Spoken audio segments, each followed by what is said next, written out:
First thing first, I need to apologize for those who saw my early post yesterday about Barrister being declared the winner of Ohanaeze.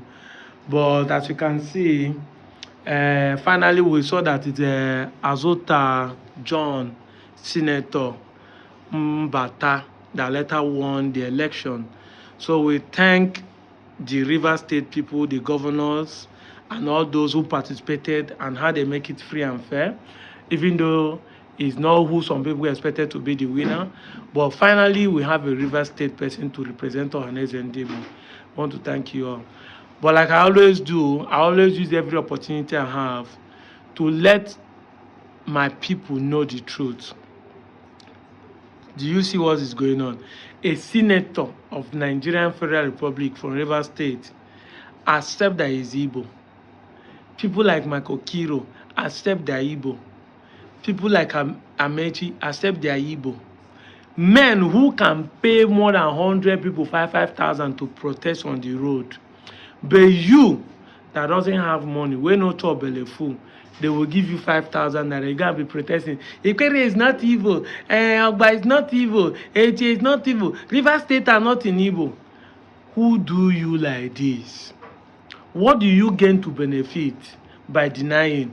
People that even have money that will lose something if actually the Igbos are going to be coming to take over your properties, because that's what one of the Igbo will dominate us. They will claim our things. If truly Igbo people are going to claim your properties, is it not these rich people that are going to be afraid because they will have something to lose? But you that doesn't trouble a fool are the one.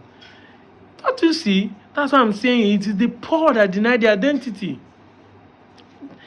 They say the wise people observe things.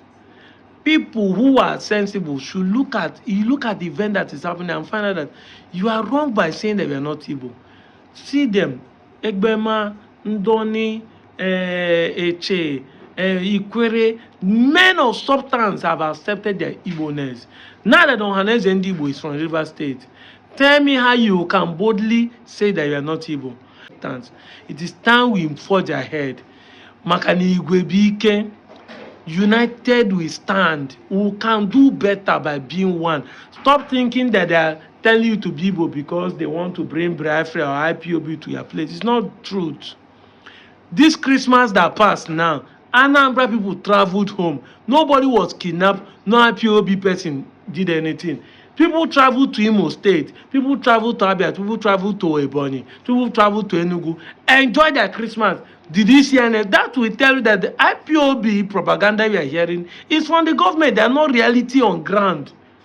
We are not saying they are not miscreants or they are not people who are doing it. Even in Abuja where I stay, there are still armed robbers robbing people and doing other things. But you can't take because of propaganda, media propaganda, and believe the lies. So this is what we are talking about. They will not be telling Igbo people want to come and do this, they want to do that. Who are you? Are you not Igbo? Some people in your village are even more wicked than the people we are looking at in the southeast. So it's time for us to move ahead. Thank you all who have supported this Ohanaeze presidency to come to River State. People like Professor Pat Utomi from Delta State, people like Senator Ned Nwoko, all of you that made it possible. And we're looking for that the next phase is for us to have Anioma State, so that this year Igbo people will get it right and get it once and for all. I'm out of here, John.